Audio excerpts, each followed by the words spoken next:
nitrogen coming out from the chimneys of factory when it goes into the sky. And at that time, if there's a rainfall, so the rainwater will be combining with the sulfur dioxide and the oxides of nitrogen to form acid rain. So as a result of that, when that acid will be falling on marble or any other object, it will eat the surface and the texture will be rough. And thereby the marble will lose its luster as well. So thereby marble is said to suffer from a condition called as marble cancer. So why does this occur? Because acids are corrosive in nature. They are known to eat the surface of objects into which they are kept. But it has to be a strong acid. Furthermore, we also know that acid has been derived from a Latin word that is acidus, A-C-I-D-U-S, acidus. And in Latin, acidus means sour, something that is sour in taste, that is called as acidus in the Latin. Okay, now? By the way, I have a question for you guys. Like, have you guys ever thought that why so many scientific terms are derived from Latin? Why we have why it has been derived from Latin? Because till the 1800s now, till the medieval times up to the 1800, the scientific language of the Western world was Latin. Okay, now after the in the early 19th century, the scientific language shifted to English. But before that, most of the scientific works have been done in Latin language. That's why to this day, we see that so many words have been derived from Latin. So like if you were living in the 1750s or 1600s, so by that time, at that time, you won't see the term acid. You'd be using the term acidus. Getting it what I'm trying to say? Yes, sir. Okay, no, so that's an interesting thing. I think you should know. Okay, no. Okay. So this is something which we learned. Also, you guys tell me what will be the color of the blue litmus paper when you will be dipping it on a acid? Sir? The color of the blue litmus paper in a given acidic solution will be? Red. What about others? That turns into red. Okay. That turns into red. Also, we know about there are two types of acids based on their strength, based on their source, and based on whether they are made up of organic or inorganic substances. So we have one type of acid that is artificial acids that we can manufacture them in laboratory. They are also called as mineral or inorganic acids because they are usually manufactured using chemicals. Okay. And they are the strong acids. The common examples were sulfuric acid, nitric acid, and hydrochloric acid. Okay, all of you turn your cameras on in the class. Furthermore, this statement is not absolute. Saying that these acids are only made in the laboratory would be not correct, because acids like nitric acid or acids like sulfuric hydrochloric acid, it is present in the nature also. Like for example, the hydrochloric acid is the same acid that is produced by the inner lining of the stomach. Okay, now so in the stomach, it's not artificially made. In the stomach, it is made in a natural manner. Getting it up? But in general, we see that these are the artificial or the mineral or inorganic acids, and they are strong. Furthermore, we have the naturally occurring acids, or also called as organic acids. Why they're called as organic acid? First of all, you need to understand the term organic. Organic basically refers to the living matter. Okay, now something like organic comes from living matter. It comes from living matter. Like for example, we have plants and animals, dead decaying matter of plants and animals like dead leaves, stems, branches, or sewage, dead insects, dead earthworms, dead microbes. So all of them are called as organic matter. Getting it? Whether it be dead or alive, both of them will be called as organic matter. So oxalic acid, for example, it is present in spinach. Spinach is an organic matter. Citric acid is present in lemon. Malic acid is present in apple. Tartaric and In which substance tartaric acid is present? Sir, grape. In grapes. Very good. And also in Tamarind, I think. tamarind. In both of them. Good. And formic acid is present in? And sting. And sting. Very good. So these are the organic acids, and usually they are weak acids and they are naturally occurring acids. That is one thing. These are some of the sources of the naturally occurring acids, like lactic acid is present in the milk. Okay. And when will lactic acid be found in milk?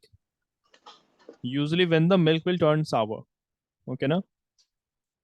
Okay, na? Usually when the milk will turn sour, then at that time lactic acid will be present in good concentration, in good amount. Apple contains malic acid. Vinegar, that is sirka, contains acetic acid. Ant bite contains formic acid. Basically, ant will be using that acid as a defense mechanism. Whenever it will be sensing some danger, it will release that acid. Grapes, tartaric acid, then tomato, oxalic. Spinach also contains oxalic acid. And then you have this lemon that contains citric acid. We did learn about the properties of acids. Like acid has some physical and as well as some chemical properties. Physical properties of acids were that it has a sour taste. It has a sour taste. It is corrosive in nature, as we had learned the case of the marble cancer. When it will be falling onto the surface of different things, it will be eating the surface. Also, acids are conductors of electricity. If you were to take an acidic solution and if you were to dip the copper wires in this now, so thereby electric current will flow through it. Thereby acids allows the electric current to pass through it. So that is another property of, it's a physical property of acids. We had learned that acids turn blue litmus to red, and acids, they can exist in all three states, whether it be solid, liquid or gas. They are known to exist in all the three states. Then talking about the chemical properties of acids. So chemical properties of acids were as follows. Like when you have a metal, for example, or zinc, when acid like sulfuric acid will be reacting with zinc, bubbles will be formed. Like if you were to take a test tube, take some solution of sulfuric acid and dip some zinc in it. Some zinc granules, small particles of zinc. That would be called as granules, zinc granules. After shaking it, a reaction takes place, and as a result, some bubbles are formed. And those bubbles are of hydrogen gas. Okay, no? Those bubbles are of hydrogen gas. So usually acids, and what kind of acid? Usually the strong acids. So usually strong acid will be reacting with the metals to give off hydrogen gas. But you will see that we have some weak acids also. Like for example, there is a weak acid called as carbonic acid that is present in the soda. Huh? So why will this also be giving off hydrogen gas? Was Abu Bakr and Priyanka? Yes, sir. Sir, because it is stored in a steel container, the tin metal container. It is stored in a tin container, in a container made up of tin. Okay. Yeah. So it's like some reaction. complete the last line. What were you saying? Repeat it. Sir, it is stored in a tin container. But why not in a why not in any other container, like in a container made up of iron? Because there iron is reactive as compared to tin. Okay, na? Iron is more reactive as compared to tin. So there it will be reacting with iron and the soda will be spoiled and it will be unfit for drinking. But the important part of the discussion was that why this carbonic acid that is present in the soda, why it does not react with the tin? Because as I say that when strong acids will be reacting with the metal, then only hydrogen gas is released. But carbonic acid, it is a weaker acid. That's why it does not react with the tin. Okay, na? Otherwise, it will be insensitive for us to store acid in a metal. If you were to store a strong acid in a metal, it will be insensitive decision because that metal object will be destroyed. Okay. Then another chemical property of acid is that acids would be reacting with base to give off salt and water. To give off salt and water. Got this now? So that was the physical and chemical properties of acids. Okay. So these are the properties which we have learned so far. Then we did also know that while you are handling with an acidic substance, say that you are given with a concentrated acid. Usually the strong acids are called as concentrated acids. If you have to weak this, we have to convert it into a weaker acids. When we have a weak acid is also called as a dilute acids. So in order to do so, we should always, first of all, wear some safety gloves, safety specs, and then we should add acid to the water drop by drop and keep it stirring it. Keep on stirring it using a glass rod. Using a glass rod, slowly stir it and always add acid to water drop by drop, not the other way, because this will be a highly explosive reaction and the person doing so might get injured. So that is the way. Okay, now answer the first question, all of you.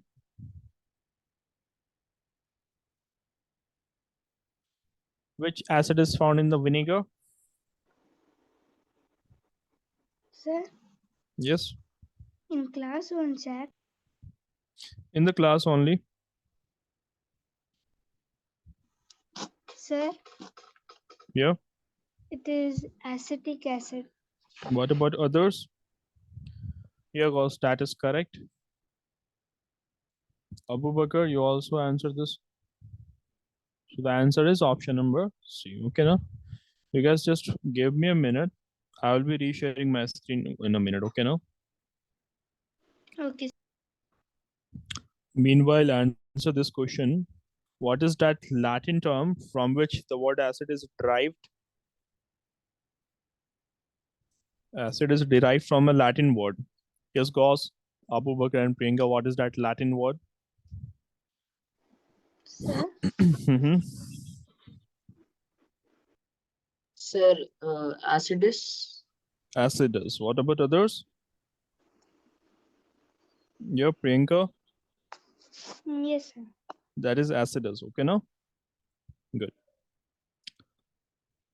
Okay, also do tell me what are some of the common objects around us or common day-to-day products that contain acid in them. Like we use lots of things in our daily life that contain acid in them. Some of them are edible, some of them are used for cleaning purpose. So give some common examples to me while I will be resharing my screen. Actually, I have to just clean the slide. Okay, no, clean the slide there because in the previous classes there are some writings of the previous class which I have to clean. Then we'll be continuing in a proper manner. Yes, mention some of the daily use. Sir, sir, toilet cleaner. Toilet cleaner. Usually, Uh, what acid is present in the toilet cleaner? Sir, I think hydrochloric acid. Hydrochloric acid. Very good. Okay, and Sir, bleach. yes, Priyanka. Bleach. Bleach.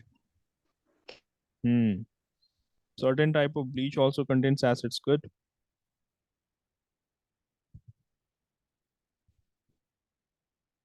Yes, Abu Bakr, you have been very silent.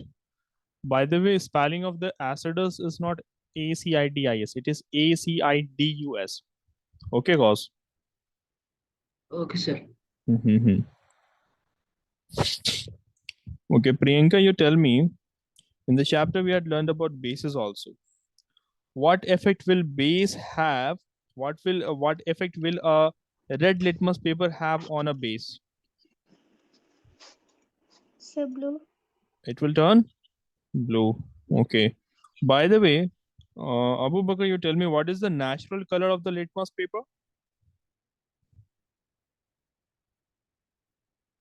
Or anyone else who knows what is the natural color of the litmus paper? Like when it is extracted, initially it is having a color, but later on it is, for the sake of convenience, it is dyed into the blue and red color. But naturally it has some color. Can you guys recall that? Sir, purple. It is purple. Very good. Okay, no? Okay, but by the way, what is this lichen? Litmus is extracted from lichen. And what is lichen? Yes, sir. What is it? Sir, it's an indicator. No, I'm asking about lichens only, not about litmus. The lichen is like a combination of a fungi and algae or something. Yes, Yeah, sir. I read somewhere. Very good, very good. So it is basically an organism that would be living in relationship with other organism, and that relationship is such that both of them gets benefited from each other. Both of them will be benefiting from each other, and they lives in the form of lichen. They are living in the form of lichens. So it's a symbiotic relationship where both of them will be benefiting. Which one of them is photosynthetic in nature?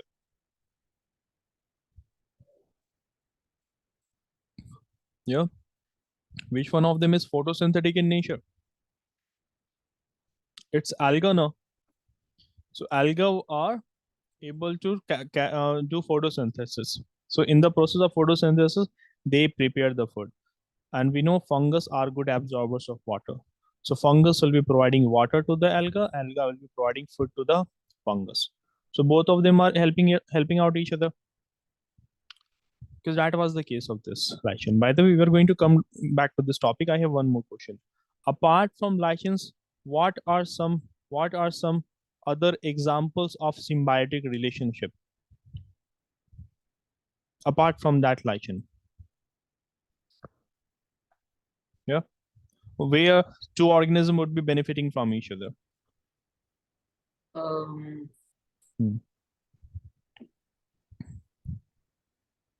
Think of it. Yes.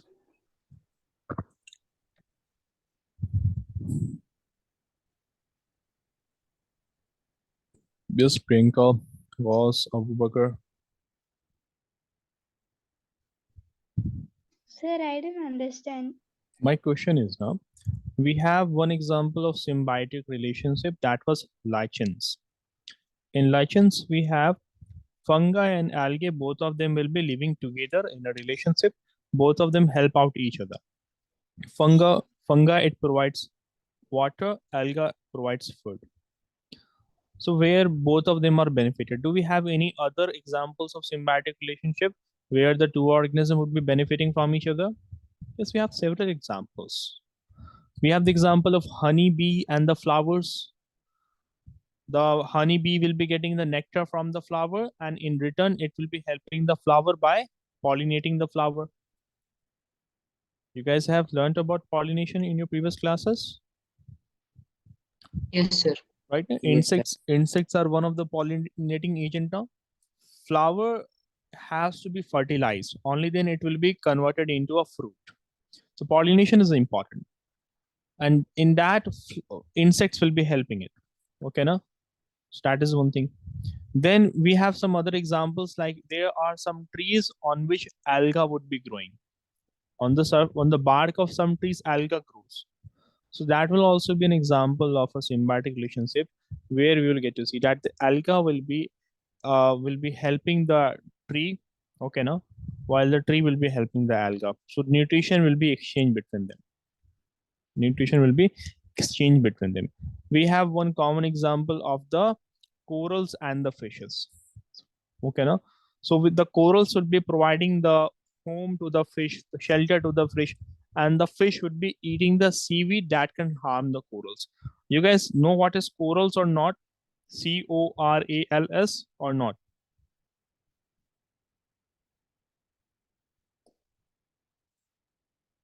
If not, just let me show an image of it. See, this is a coral here. Corals are of different shape and different color here. Okay, so structures like this, and they are alive structures. They are not dead structures. Okay, these are alive structures. So let me just. So the fishes will be hiding, or fishes will be living among the corals. Getting it, guys?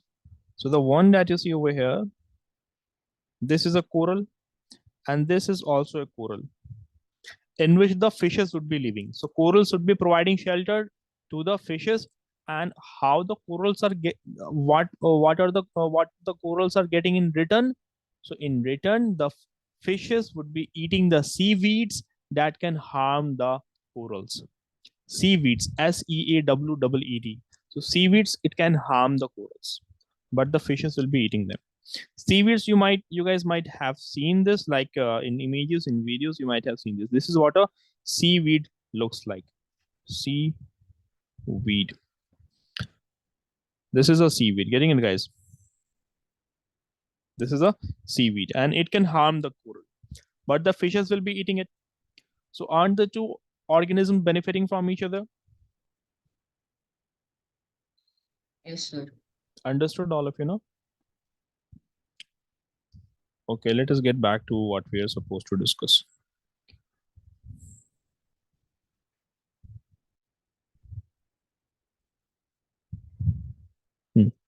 Let us continue with the uses of acids.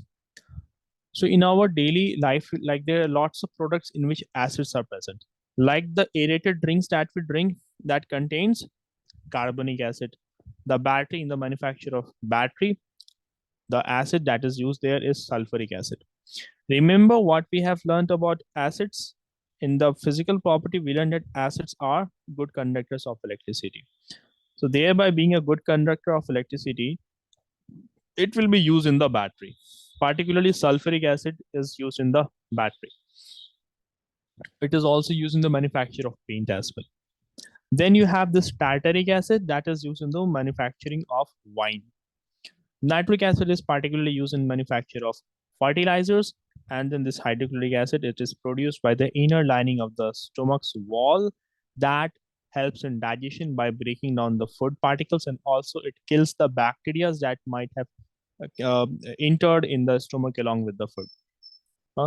That is one thing. Also, we know that the hydrochloric acid secreted by the stomach is very strong. It is so strong that it has a pH value of about 1.5 to 3.5. So thereby it is very strong. Getting it now? So it can damage the cells of the stomach wall now, right?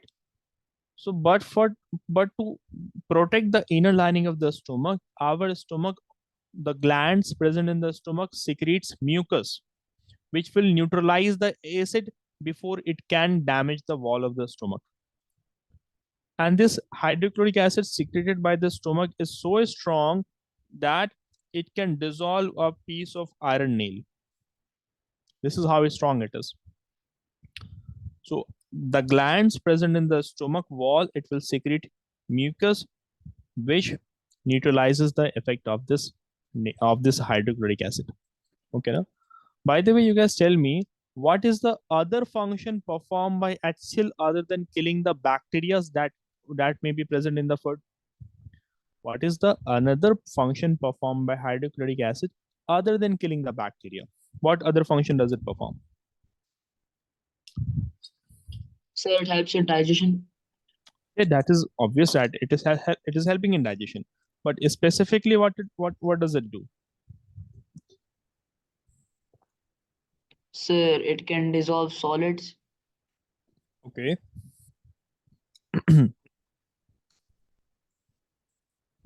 Priyanka and Abubakar, you guys particularly tell me, while we were doing this chapter, you guys were there in the class, the nutrition in animals while it was going on? So nutrition animals? Yeah, you guys were there in the class? Yes? Yes or no? I think not for a revision class, sir. Not for division class, while the chapter was going on in the batch a few months ago. Yes, sir. We were there. If you guys were there, you would have been able to answer this. Huh? We did learn about pepsin. What the axle in the stomach does now, was you also pay attention, and you guys also pay attention here. The hydrochloric acid, it makes the medium in the stomach acidic. It creates an acidic environment in the stomach. Okay. Only after the environment in the stomach has been created acidic, only then this pepsin enzyme starts to work. There is an enzyme called as pepsin. This will work after the food, after the medium in your stomach is turned acidic. Getting it now? Okay, no? Yes. And Yes, what sir. does this pepsin do? Pepsin will be breaking down the proteins into smaller particles in the stomach. That is the role of the pepsin here. And this pepsin will not be produced unless the medium in your stomach turns acidic. Getting it, Priyanka, Abu Bakr, and Gauss? So Axel Yes, sir. performs two functions. The first is kill the bacteria that might have entered the stomach along with the food. Another thing is that it makes the environment acidic, and after the stomach, the medium in the stomach is turned acidic, this enzyme pepsin is released, and the role of the pepsin is to break down protein. Break down protein. I think you guys need a revision class for that chapter also. Yeah, Priyanka, Gauss, and Abu Bakr. Nutrition in animals, huh? Yes, sir. So let's do one thing. Today, let us finish this chapter. In the next class, we'll be revising that chapter. Okay? Okay. Okay, sir. Okay. So far, what I told you, that carbonic acid, where is it used? Sir, in cold drinks. Cold drinks, in the basically aerated drinks, like in soda. Okay. Where is nitric acid used? Nine. Sir, fertilizers. In manufacturing of fertilizers. Okay. And which acid is used in the manufacture of inverter or car batteries? Sulfuric acid. Sulfuric acid. Good. And then there is an acid that is used in the bathroom cleaner or to clean the sink and sanitary ware. Hydrochloric acid. Hydrochloric acid. Okay, no? So these are some of the common uses of acids in daily life, in our everyday life. Then talking about the bases. So what we know about base, that bases are those substances that have a bitter taste. That is one thing obvious about them. Okay, now. Furthermore, bases, like if you were to prepare, let us say, if you were to take some baking soda from the kitchen and prepare a solution of baking soda in water and rub it between your fingers, it will feel soapy. It will feel soapy. And if you were to taste it, it will be giving a bitter taste also. Right now? So the chemical nature of these substances, the substances that are soapy to touch, soapy and slippery, and they have a bitter taste, so they are said to be basic substances. Okay. And the examples of some basic substances are like baking soda is there, sodium hydroxide, and there are many more examples. Okay. That is one thing. So bases are the substances that in aqueous solution are slippery to the touch and bitter in taste. Aqueous solution here means that the solution must have some amount of water in it. Some amount of water in the liquid state should be there. That is what an aqueous solution is. Whenever you see this term aqueous solution, it should be understood that the solution contains water in it. Like you can have solution of oil also, but that will not be an aqueous solution. Oil is also a solution, but that isn't an aqueous solution. For aqueous solution, it needs to have water in it. Getting it, guys? So this property of the bitter and salt, of bitter and soapy and slippery now. So a base will be slippery to touch if it contains some water in it, and it will be bitter in taste also. Furthermore, bases will be of different types. Some of the bases are weak, some of them are strong. Some of them are strong. So the thing is that we can't go on to taste every basic substance. We can't go on to touch every basic substance because some of them will be harmful, some of them will be harmful for our skin. So thereby we have a standard method for it. And the standard method is by using an indicator. So when we'll be taking a red litmus paper, when you dip a red litmus paper into a solution of a basic substance, the color changes to pink, right? Or wrong? Yes, sir. Sir, blue. Blue, no? Yes, The sir. color changes to blue here. So thereby it's a proof that the given solution is a basic solution, right? So we have some of the common examples of bases as the soap that we use, ammonium hydroxide, calcium hydroxide. Then you have some other examples as sodium hydroxide, Okay, sodium hydroxide. Then take the example of sodium bicarbonate. So these are some of the examples of bases. Quickly, you guys take a look at these examples. In a minute, I'm going to ask the examples. Take a look. I'm going to ask it in a minute. Example, sir. Ammonium hydroxide, calcium hydroxide, sodium hydroxide, and sodium bicarbonate. Memorize it quickly. I'm giving you guys 1 or 2 minutes.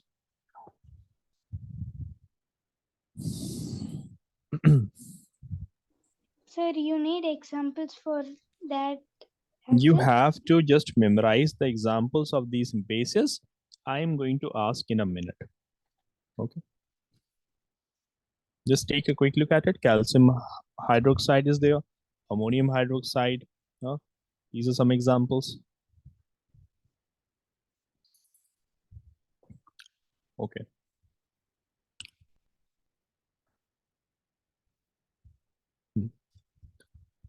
Ross, you give one example of base. Sodium bicarbonate. Okay. Priyanka, you also give one example of a base.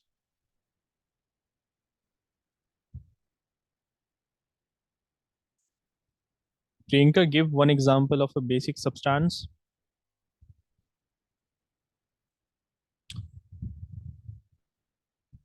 Abu Bakr, you also give one example of a basic substance.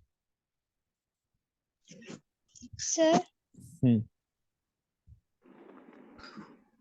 calcium oxide. The examples that I have given, you're saying calcium oxide or calcium hydroxide?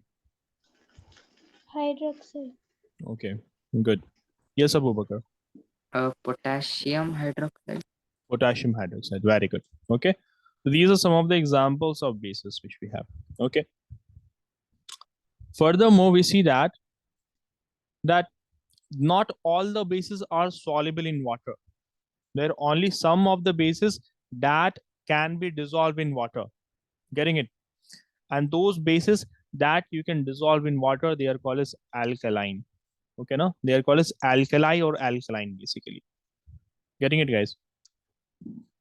So bases will be found in different substances, like in bleach, in ammonia, in washing powder, and soap. Further, bases are also called as alkaline. Only those bases that are soluble in water, bases that are soluble in water are called alkali. ALKALI. Okay, now that is an important thing. That not all the bases are soluble in water. Only some of them are soluble in water, and the one that will be soluble in water, they will be called as alkali. ALKALY. Hope it should be clear. Yes, sir. Okay. Before we continue with the different, let's first of all learn about the different types. Then we are going to look at the case of some special type of bases. Here we have some of the examples of bases. Like you have, you on this side you have some of the strong bases. On this side you have some of the weak bases. So on the basis of the strength, you have two types of bases: strong and weak base. Examples of a strong bases, you have to memorize these one, the one where which I'm writing. So you have to memorize the example of sodium hydroxide, or potassium hydroxide, the example which Abu Bakr gave. And you have to take example of lithium hydroxide.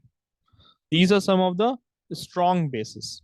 Then memorize the examples of weak bases as well. So you have ammonium hydroxide. Okay. Then baking soda, that is basically sodium bicarbonate. Sodium bicarbonate. Okay. So these are some of the examples of weak bases. Okay, now These were examples of weak bases and strong bases.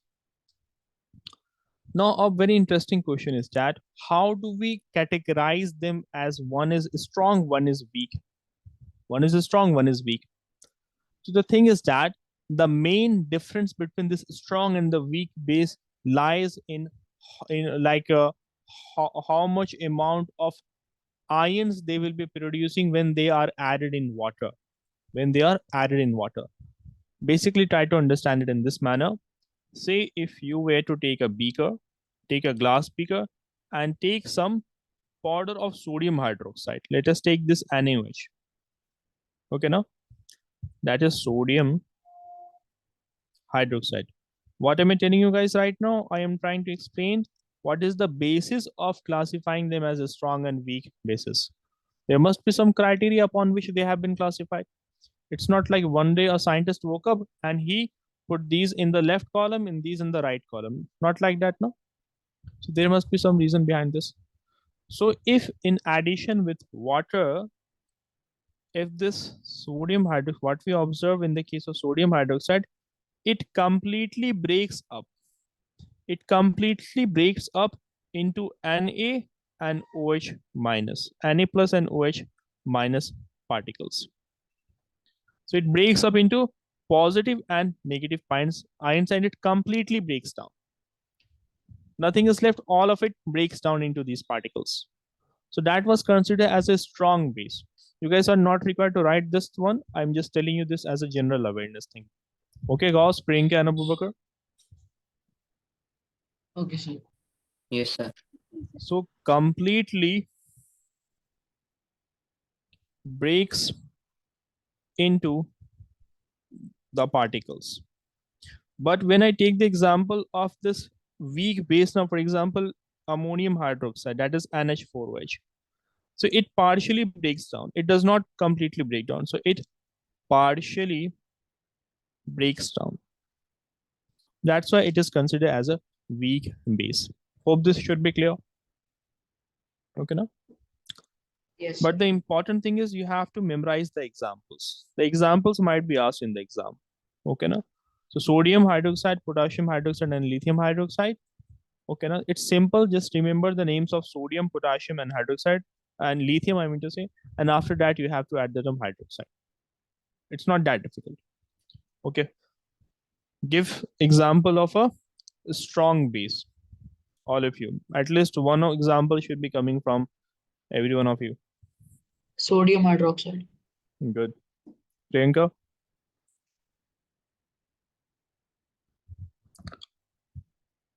Yes, Priyanka. And Abubakar?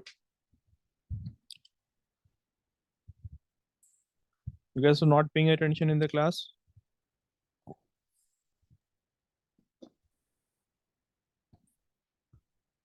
Yes, sir. What is an example? Give one example of a strong base.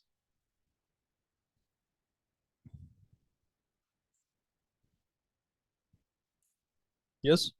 We had the example of potassium hydroxide and lithium hydroxide. Okay, now? Sodium hydroxide, potassium hydroxide, and lithium hydroxide. These are some strong bases. Okay. Then the weak bases were ammonium, Hydroxide also. calcium hydroxide. Yeah, we can take that one also. Okay, now?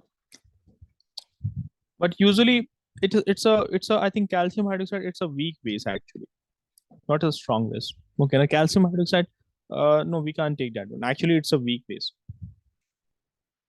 Ammonium hydroxide, sodium bicarbonate, and in this one you can count the calcium hydroxide also. So those are the weak bases. Anyways, let us look at the uses of the bases. So these are some of the common products or areas where the bases are used. Okay, or where the bases are found.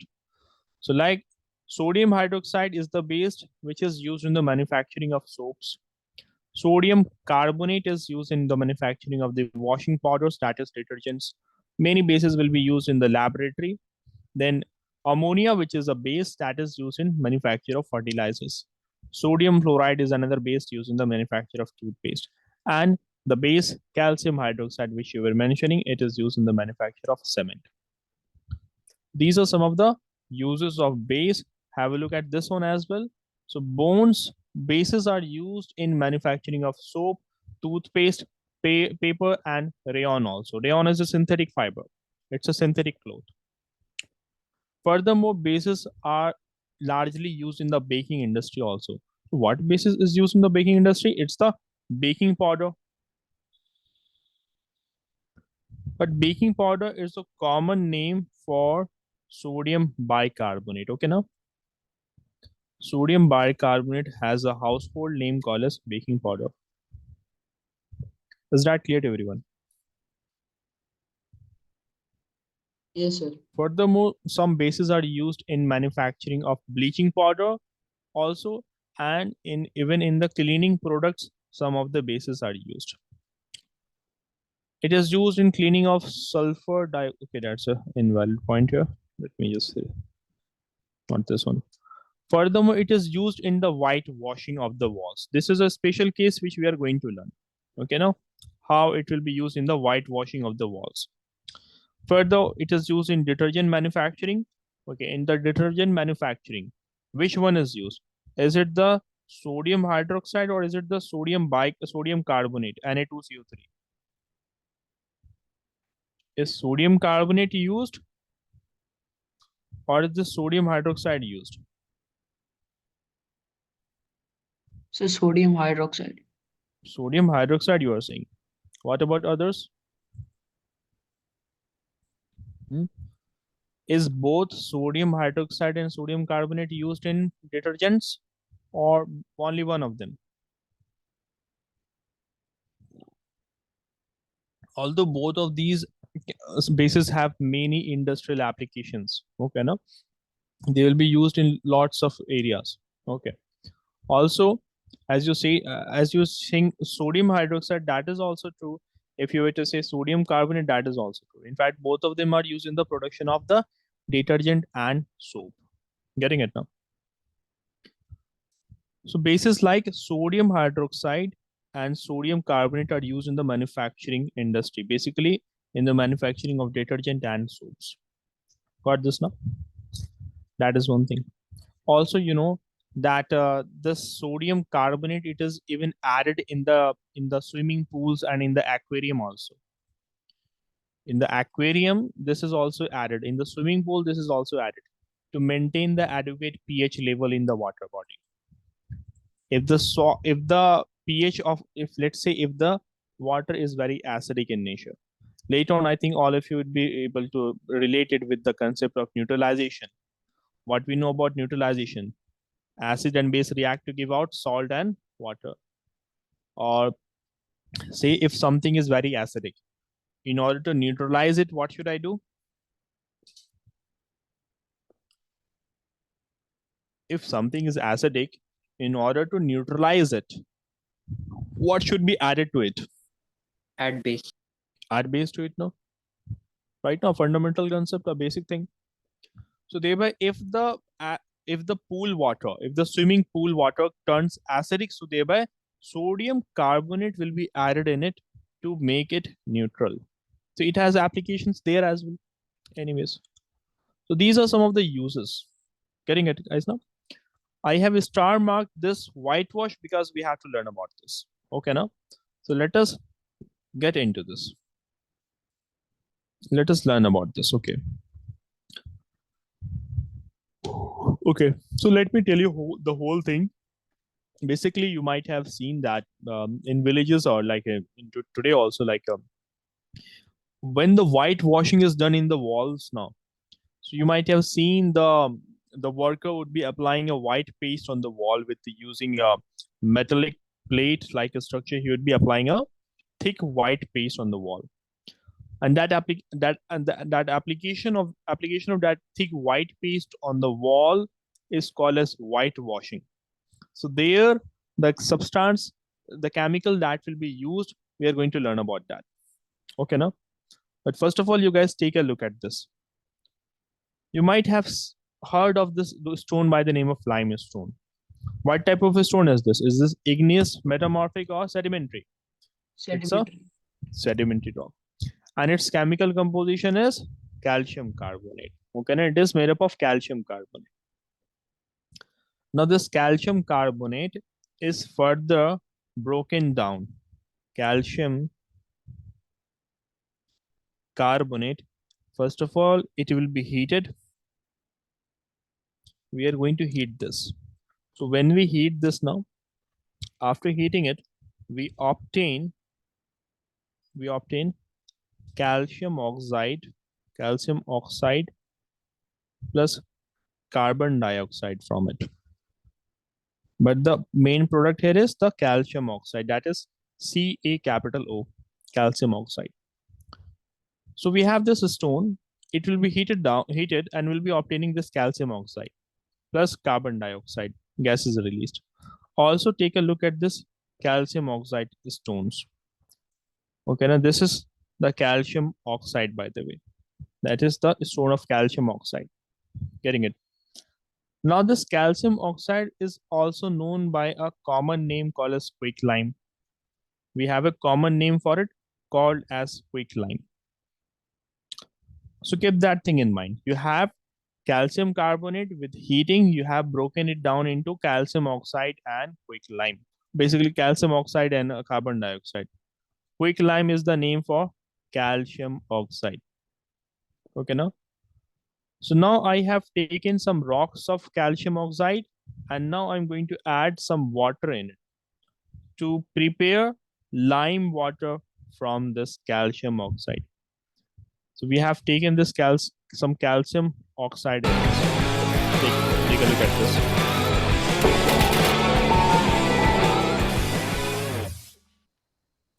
Okay, here we have taken this calcium oxide. Okay, now this, which is also called as quicklime.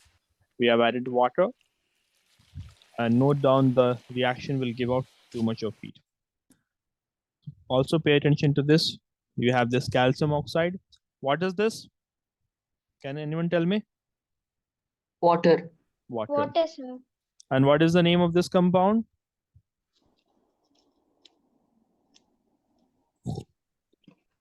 Abu Bakr, you were giving one example of a strong base. Then I say that it's a weak base. What example were you giving? Calcium hydroxide. Calcium hydroxide. So this here is the calcium hydroxide. Okay, now, and the calcium hydroxide has a term called as it is called as lime water, or it has one more term called as slaked lime. Slaked lime. Okay, let's continue. Now notice down how bubbles will be forming and it will be an exothermic, like lots of heat will be released in this reaction. See, there will be a huge kind of a small explosion will be there.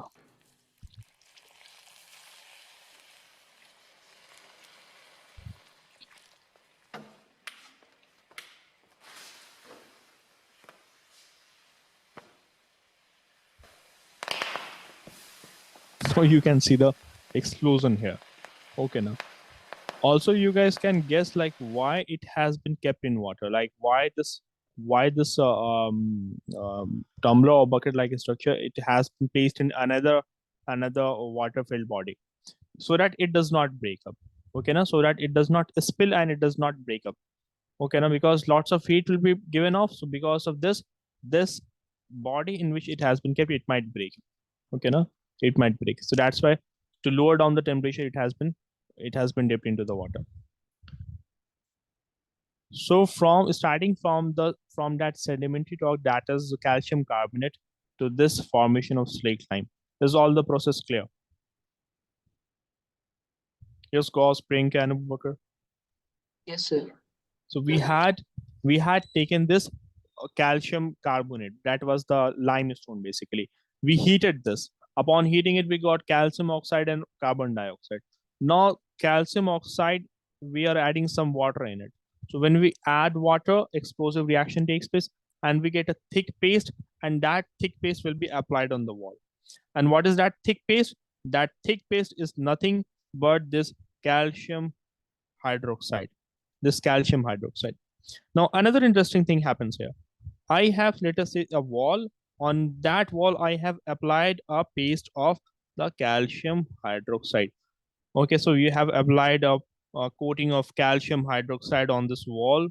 and we know that our air contains carbon dioxide gas now, right? So now gradually what happens, like when you will be checking the wall after 1 or 2 days, the wall hardens.